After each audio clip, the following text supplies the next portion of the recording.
नमस्कार, सरल लाइफ में आप सभी का स्वागत है। आपके साथ मैं हूं गिरिराज शर्मा। गाने की ये पंक्तियां हर किसी की जुबान पर होंगी। तड़प तड़प के इस दिल से आहा निकलती रही और छोड़ आए हम वो गलियां। ये गाना गाने वाले कृष्ण कुमार कुन्नत यानी कि के हमें छोड़ करके चले गए। पूरे देश में जो है मातम छाया हुआ है। हम बात करें प्रधानमंत्री नरेंद्र मोदी जी, कांग्रेस के नेता राहुल गांधी, तमाम लोगों ने जो है श्रद्धांजलि दी और सभी लोग दुख जता रहे हैं कि के हमें छोड़ करके चले गए। कोलकाता में उनका कार्यक्रम था और कार्यक्रम के बाद उन्हें जो है उनकी तबीयत बिगड़ी और अस्पताल जाते समय उनका निधन हो गया।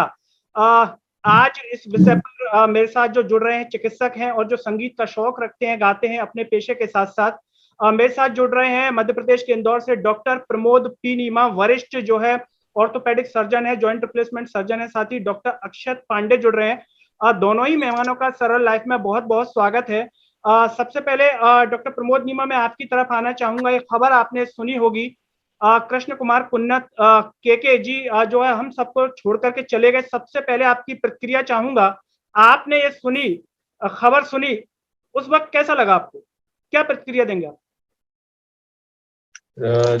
मैंने अल सुबह जब मैं अखबार पे जाता हूं और मैंने जब ये खबर पढ़ी तो एक शॉक लगा, क्योंकि एक आला दर्जे के गायक थे वो जी। और एक बहुत अच्छा गायन उन्होंने प्रस्तुत किया और एक अपनी फिल्म इंडस्ट्री में भी नहीं, सब लोगों के दिल में लगे बनाई। उनकी आवाज में एक कशिश थी, एक आवाज उनकी अलग तरह की आवाज थी जो, और गायकी में भी उन्होंने अपने खुद के जो गाने गाए किसी को कॉपी नहीं किया। उन्होंने अपना खुद का एक स्टाइल बनाया और उस स्टाइल को लेके आगे बने। और मुझे ऐसा महसूस हुआ कि जैसे अपने किसी का चले जाना, क्योंकि वो आवाज जो हमारे दिलों में थी वो अचानक से गुम सी हो गई।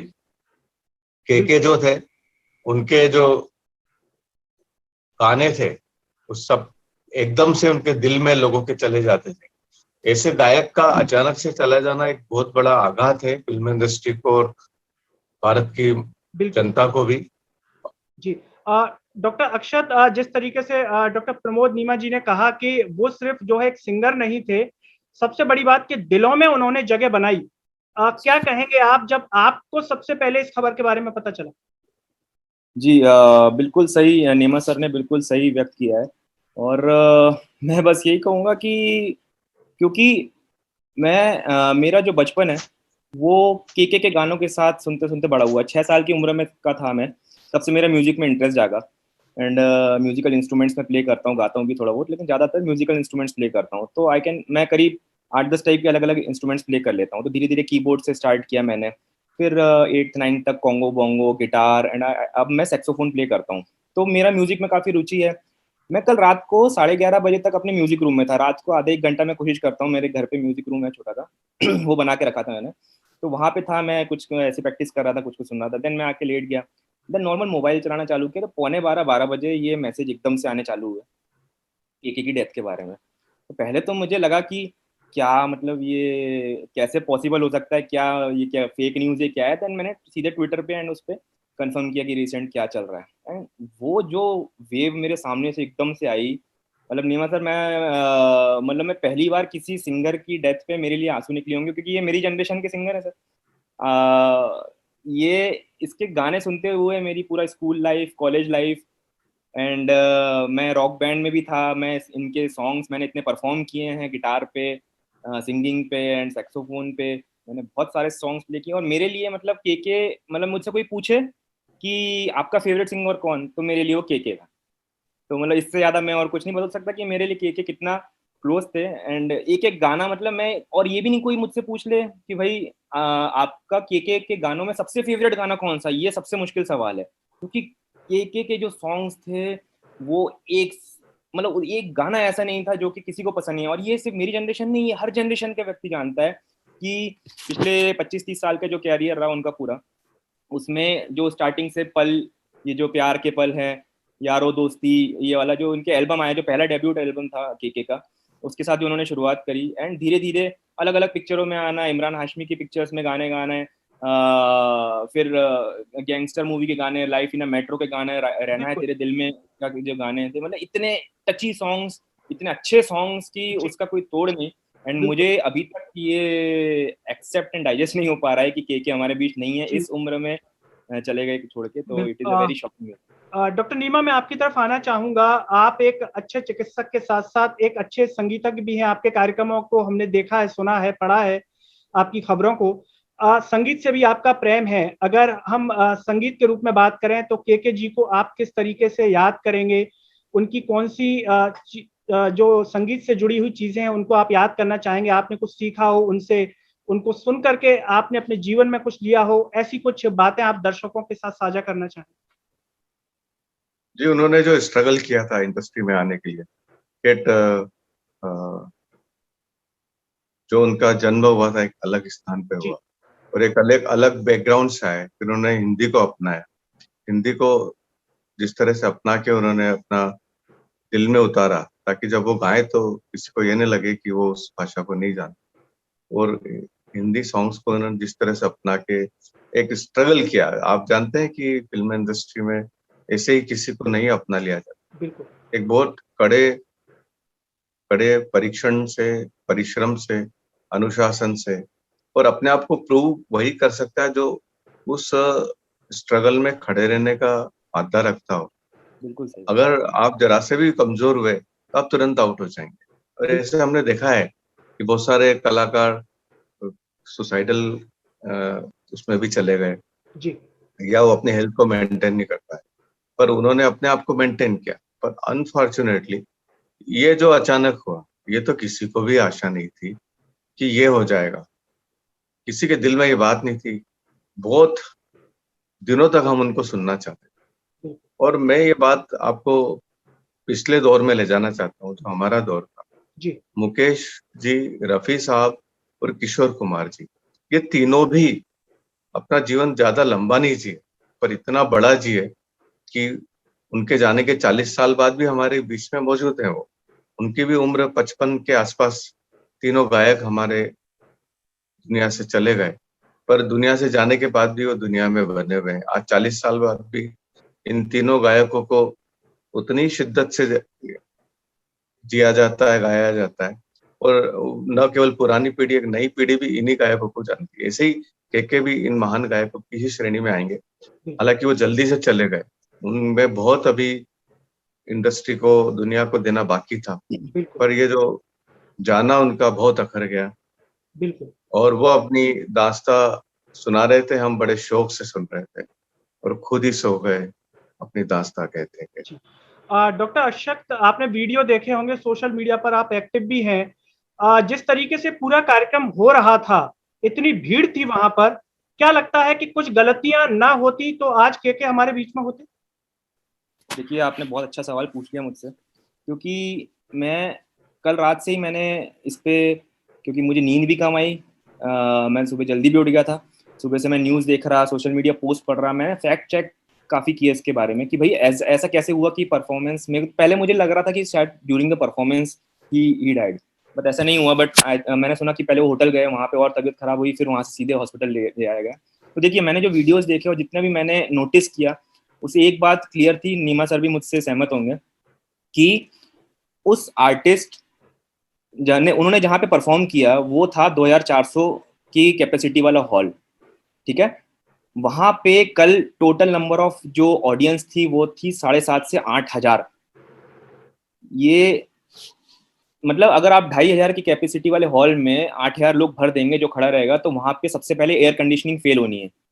एयर कंडीशनिंग अगर फेल हो गई है वहां पे कोलकाता का टेम्परेचर आपने देखा होगा, कल का रात का 31 डिग्री था, मतलब बाहर का टेम्परेचर 31-32 डिग्री रात का था। तो सोचिए आप उस हॉल में, यहाँ पे 8,000 लोग हैं एकत्रित, और वहां पे टेम्परेचर कितना होगा। और के वीडियो देख के हमें समझ में आ गया कि कितना ज्यादा एग्जॉस्ट थे, कितना ज्यादा डिहाइड्रेटेड थे वो। लगातार मैंने कहीं पढ़ा कि उन्होंने डिमांड की अपने क्रूज से कि भाई ये जो ड्रोन चल रहा है रिकॉर्डिंग वाले, इसी को मेरे सर के ऊपर कर दो आप, ताकि एटलीस्ट जो ड्रोन से हवा जो आ रही वो मुझे लगती रहे। एक वीडियो में बोलते हुए लिप सिंकिंग भी उन्हें समझ में आया कि यहाँ पंखा वंखा नहीं है क्या। मतलब ये इतनी बुरी बात है किसी भी आर्टिस्ट के लिए।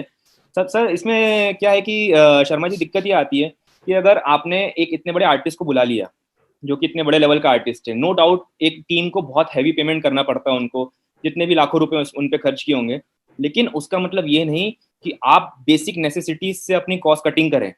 आपको प्रॉपर उस आर्टिस्ट को ट्रीट करना चाहिए, उसकी रिस्पेक्ट करनी चाहिए, उसके लिए बेसिक नेसेसिटीज जितनी भी फैसिलिटीज है सब होनी चाहिए थी। आपने सिर्फ और सिर्फ अपने मतलब के लिए कि भाई उस हॉल में 2,500 से 8,000 लोग आ जाएंगे तो हमारी कमाई इनकम ज्यादा हो जाएगी, हमारे उस पे पैसे ऑफकोर्स पैसे ज्यादा मिलेंगे, तो हमने ऐसी स्थिति बना दी उस आर्टिस्ट के लिए। और आर्टिस्ट पे परफॉर्मेंस प्रेशर इतना ज्यादा था कि भाई मुझे 2.5 घंटे परफॉर्म करना है, मैं यहाँ छोड़ के भी नहीं जा सकता, सामने 8,000 लोग हैं, मेरे को सिंगिंग करना है। वो बेचारे का जो पैशन है सिंगिंग के लिए, वो लोगों का जो प्यार है उसके प्रति, वो उसके लिए वो खड़ा रहा वहां पे 2 से 2.5 घंटा लगातार सिंगिंग करता रहा। और हाँ, तो इस डॉक्टर कारण अफसर, स्थिति जैसा कि खराब हुई। हमने देखा कि वहां पर पास के थ्रू आ रहे थे, टिकट व्यवस्था भी शायद वहां पर नहीं थी। ओके, हाँ, तो ये सब चीजें जो थी, मतलब ये बिल्कुल एक इतने बड़े आर्टिस्ट के बिल्कुल अगेंस्ट में चली गई। भाई वो आर्टिस्ट भी तो इंसान है, आप ये सोचो, उसको लिए अगर आप प्रॉपर उसको जो बेसिक नेसेसिटी तो वही नहीं मिलेंगी तो उसको, अच्छा देखिए, जो ऐसे में क्या होता है, जो आप अपन कोई परफॉर्म करते हैं, जैसे अगर मैं सैक्सोफोन प्ले कर रहा हूँ, तो जो परफॉर्मेंस में जो कैटेकोलामाइंस रिलीज होते हैं, हॉर्मोन्स रिलीज होते हैं, जो कैटेकोलामाइन रिलीज होता है कई बार जब बहुत ज्यादा प्रेशर लगता है, वो 2.5 घंटे उस गर्मी में परफॉर्म करने पे कैटेकोलामाइंस रिलीज हुए, जिसमें डोपामिन, एड्रेनलिन, नॉर एड्रेनलिन ऐसे सब रहते हैं जो कि ब्लड प्रेशर बढ़ाते हैं। तो डिहाइड्रेशन होता है, सोडियम पोटेशियम कम ज्यादा होता है, जो कि हार्ट की कॉन्ट्रेक्टिलिटी करते हैं। तो ये इतना सीवियर डिहाइड्रेशन हुआ होगा, इतना अंड्यू प्रेशर आया उनके ऊपर परफॉर्मेंस के कारण, जिसके कारण सडन एकदम से कार्डियक अरेस्ट बिल्कुल उनको हुआ। और ये जी, किसी के साथ भी हो सकता है, ये सिर्फ एक नॉर्मल, ये एक सिंगर नहीं, ये कोई भी व्यक्ति, कोई भी बिल्कुल छोटा मोटा सिंगर जो कि ऐसा परफॉर्म करे, उनके साथ भी हो सकता है। जी। डॉक्टर नीमा, मैं आपकी तरफ आना चाहूंगा। के जी को अगर आप याद करना चाहें किसी गीत के माध्यम से, उनके किसी गीत के द्वारा, या कुछ और आप अगर उनको याद करते हुए।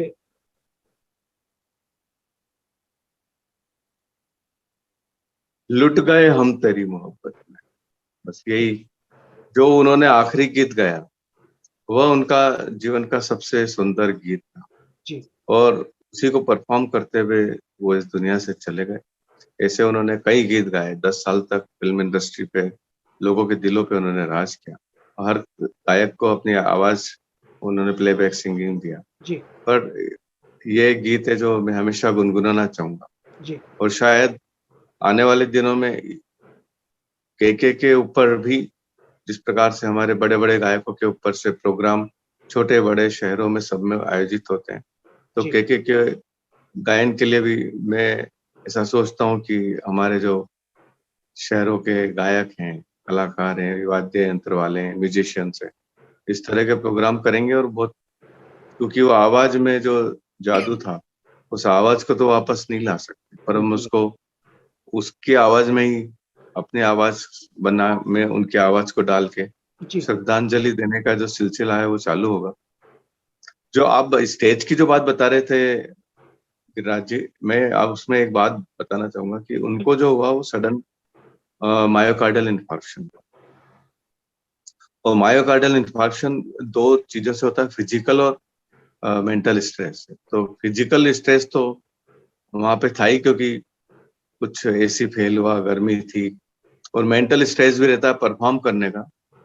थोड़ा सा उदाहरण देना चाहूंगा कि कल हमारे इंदौर में जो प्रोग्राम था, श्रेया जी घोषाल जी और मनोज मुंतशिर जी का, तो उसमें उनके ऊपर कितना प्रेशर होगा।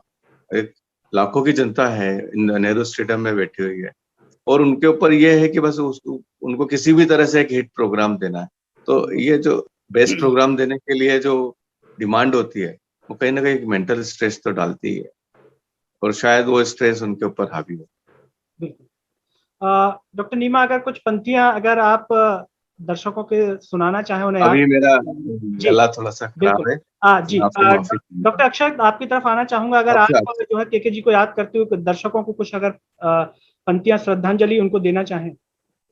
मेरा सबसे जो पसंदीदा गाना है वो के जी का सच कह रहा है दीवाना, जी जो रहना है तेरे दिल में। तो उसकी जो मेरी फेवरेट जो लाइन थी, जो मैं मतलब वो मैं कभी भी सुन सकता हूँ वैसी चीजें, और कभी भी, तो वो थी, मौसम मौसम था सुहाना बड़ा, मौसम मौसम मैंने देखा उसे हुआ मैं पागल, बस पल भर में आके बसी है वो मेरे मन में, उसकी कमी है अब जीवन में, वो दूर है मेरी नजरों से, क्यों से मैं चाहूं,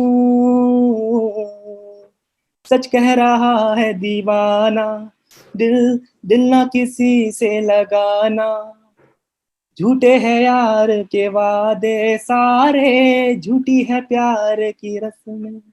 जी। डॉक्टर नीमा, आज निश्चित तौर पर हर कोई किसी न किसी गीत के माध्यम से, पंक्तियों के माध्यम से के जी को याद कर रहे हैं, उन तक ये आवाजें पहुंच रही होंगी। लेकिन ये जो कार्यक्रम हुआ, इससे आने वाले समय में इनकी पुनरावृत्ति ना हो, इस तरीके से किन बातों का ध्यान रखना चाहिए? क्योंकि बड़े बड़े हम कई बार देखते हैं जो है हृदयाघात के कारण कई कई जो सेलिब्रिटीज हैं उनकी जान गई, कई और ये कार्यक्रम में जो घटना हुई है उसको लेकर के क्या कहेंगे आप? क्या याद रखें, प्रशासन हो या जो आयोजन करता जो करते हैं कार्यक्रम, इस तरह की गलतियां ना हो? या हमारी जो जीवनचर्या होती है, लाइफ स्टाइल, तो हर किसी को अपनी ही हेल्थ का ध्यान रखना होगा। दूसरा आपकी हेल्थ का कितना भी ध्यान रखे, जब तक आप अपना खुद का ध्यान नहीं रखेंगे, तो हमने अपने बहुत बड़े बड़े स्टार्स को भी देखा है कि उन्होंने अपनी हेल्थ को भी मेंटेन किया है। जी। जैसे धर्मेंद्र जी, अमिताभ जी, कि हेल्थ को मेंटेन करते हुए उन्होंने फिजिकल मेंटल स्ट्रेसेस को सहन किया है। जी। और लता दीदी अभी जो गई, लता ताई, उन्होंने 90 साल का से भी ज्यादा का जीवन जिया, और उन्होंने भी सारे स्ट्रेसेस तो सहन किए होंगे। प्रधानमंत्री के सामने गाना गाना एक छोटी सी उम्र में, ये मेरे वतन के लोग, तो कितना स्ट्रेस होगा। तो सबसे पहले तो उस स्ट्रेस को हमारे ऊपर हावी नहीं होने देना। कितना भी परफॉर्म करना, जैसे एग्जाम देना हो, कितना भी परफॉर्म करना हो, हमारे को स्ट्रेस को हावी नहीं होने देना। दूसरा, उनकी उम्र 53 वर्ष थी, और आज के युग में छोटी उम्र में भी हार्ट अटैक आता है, तो रेगुलर हेल्थ चेकअप सारे आर्टिस्ट का होना चाहिए। और इन आर्टिस्टों का जो संगठन होता है, उनको ये होना चाहिए कि भाई, जब तक आप अपना हेल्थ चेकअप नहीं कराएंगे, तब तक हम आगे कोई प्रोग्राम नहीं करेंगे। मतलब हर किसी के लिए ये मैंडेटरी होना चाहिए, बिल्कुल। कम से कम 45 से 50 की उम्र के बाद, कि उनके हार्ट के चेकअप या regular health checkup, executive health checkup होना चाहिए, ताकि कुछ चीजें हमको समय से पहले पता लग जाए, तो हम उनको रोक सकते हैं। बिल्कुल। क्योंकि डॉक्टर चिकित्सा अक्षत, विज्ञान में जी। हाँ। जी जी। Prevention is better than cure. बिल्कुल। डॉक्टर अक्षत तो जी ने बेहद महत्वपूर्ण बात यहाँ पर कही कि हेल्थ का ख्याल जो है खुद ही को रखना है, और हेल्थ चेकअप को लेकर के भी कहा कि जो संगठन है वो भी इसके लिए जो है बिल्कुल सोचे। आप एक बतौर चिकित्सक क्या कहना चाहेंगे? नहीं, बिल्कुल सही बात की नीमा सर ने, कि सभी को अपना हेल्थ का ध्यान रखना ही चाहिए, और खासकर जब आप इस लेवल पे इतने बड़े आर्टिस्ट हैं कि आपके ऊपर पूरी देश की निगाहें हैं, पूरी मीडिया की निगाहें हैं, एक एक आपके एक एक एक्ट पे नोटिस किया जा रहा है हजारों लाखों करोड़ों लोगों द्वारा, एंड उस पर रिएक्शन मिलती है, आपको सोशल मीडिया को झेलना है, आपको सब लोगों को झेलना है, तो उस बेसिस पे मेंटल प्रेशर तो आता ही है, फिजिकल मेंटल हेल्थ बहुत ज्यादा अफेक्ट होती है इसमें। तो एक मेंटल हेल्थ को रखना तो एक बहुत जरूरी है। लेकिन इस केस में मैं ये कहूँगा कि जैसा कि आपने पूछा कि प्रशासन वगैरह से हमें क्या उम्मीद रखनी चाहिए, तो मेरा ये कहना है कि अगर आप इतना बड़ा प्रोग्राम ऑर्गेनाइज कर रहे हो, तो उस प्रोग्राम को ऑर्गेनाइज करने के लिए आप, पहली बात तो ये कि जिस आर्टिस्ट को आप बुला रहे हैं, एक आर्टिस्ट की कदर करना बहुत ज्यादा जरूरी है। जब तक आप उस आर्टिस्ट की कदर नहीं करेंगे तब तक, क्योंकि पूरा शो आपका उन पे डिपेंड है, आप उनकी रिस्पेक्ट करना है, जो भी बेसिक नेसेसिटीज है वो आपको प्रोवाइड करनी पड़ेंगी। इसके अलावा जो जिस जगह जगह पे आप कर रहे हैं वहाँ की ऑडियंस कैसी आ रही है, कितनी आ रही है, इस पे एक स्ट्रिक्ट डिसिप्लिन होना चाहिए कि भाई अगर आपने 3,000 लोगों को बुलाया है तो ज्यादा से ज्यादा 3,500-4,000 हो। 3,000 के हॉल में आप अगर भाई एक रूम में 10 लोग 10 लोग के बैठने की जगह है, आप उसमें 30 लोग को खड़ा भी कर सकते हो, लेकिन उसका मतलब थोड़ी ना कि आप 30-40 लोग को खड़ा कर देंगे वहां पे लाके। वो कहीं ना कहीं फिर अफेक्ट होता है आर्टिस्ट पे भी, प्रोग्राम पे भी, एंड सबकी आर्टिस्ट की हेल्थ पे भी। तो ये एक बहुत जरूरी चीज है कि आर्टिस्ट को जितना स्ट्रेस फ्री रखेंगे आप, उतनी अच्छी परफॉर्मेंस होगी, उतना अच्छा रिजल्ट मिलेगा आपको। तो सिर्फ क्वालिटी पे ध्यान दें, क्वांटिटी से ज्यादा, ये और बहुत डॉक्टर जरूरी है। अक्षत, ये भी एक बड़ी बात है कि ये के जी के साथ जो हुआ, इतनी बड़ी भीड़ है, वो तो सामने कोई घटना नहीं आई, बना इतनी भीड़ में किसी के साथ भी हाँ, ये हो सकता है। किसी के साथ हो सकता है। बल्कि एक वीडियो देखा था जिसमें मैंने बाहर शायद फायर एक्सटिंग्विशर वगैरह चलाना पड़ा उन लोग को, अगर आपने भी देखा वो वीडियो, तो वो एक बहुत बहुत बुरी चीज थी कि भाई इतने बड़े प्रोग्राम में आप फायर एक्सटिंग्विशर इस लेवल पे चला रहे हैं, अगर वही थोड़ा सा अंदर एरिया में चलता तो वो ज्यादा दिक्कत दे सकता था सेहत पे, लोगों को भी, सबके। इतनी भीड़ में जब जितने ज्यादा लोग होते हैं उतना ही नेगेटिव चीजें होने की पॉसिबिलिटीज बढ़ जाती हैं, लोगों के द्वारा रिएक्शन के चांसेस बढ़ जाती हैं। इतनी ज्यादा गर्मी में इतने वैसे लोग फ्रस्ट्रेटेड रहते हैं, उनको प्रॉपर, क्योंकि इसमें लोग मौका ढूंढते रहते हैं कि कहीं ना कहीं ऐसी चीज मिल जाए कि हम ऑर्गेनाइजर्स के अगेंस्ट चले जाएं, या जो आर्टिस्ट सामने परफॉर्म कर रहा है उसी को हम कर लें, क्योंकि बिकॉज वो एक मेंटेलिटी रहती है लोगों की। तो वो एक बहुत जरूरी है कि सबको शांत रखना एंड प्रॉपर क्राउड मैनेज करना, उसके लिए आपको अपनी स्ट्रॉन्ग टीम होनी चाहिए, वो एक बहुत इंपॉर्टेंट टीम है एक अच्छे सक्सेसफुल प्रोग्राम को कंडक्ट। जो भी दर्शक हमारा एक कार्यक्रम देख रहे हैं, के जी को आप किस तरीके से याद करेंगे और इस पूरी घटना पर आप लोगों के क्या सुझाव है, आप क्या सोचते हैं, वो भी कमेंट बॉक्स में जरूर बताइएगा। साथ ही साथ डॉक्टर प्रमोद पी नीमा जी और डॉक्टर अक्षत पांडे जी, हम आपका भी सहृदय से धन्यवाद करना चाहेंगे जो आपने अपना कीमती समय इस विषय पर चर्चा के लिए निकाला। दोस्तों, जो भी आप सोचते हैं कमेंट में जरूर बताइए, वीडियो को हर जगह शेयर कीजिए जिससे हमारे चिकित्सकों ने जो महत्वपूर्ण बातें बताई हैं वो जन जन तक पहुंचे, लोगों तक पहुंचे और इस प्रकार की घटनाओं की पुनरावृत्ति ना हो।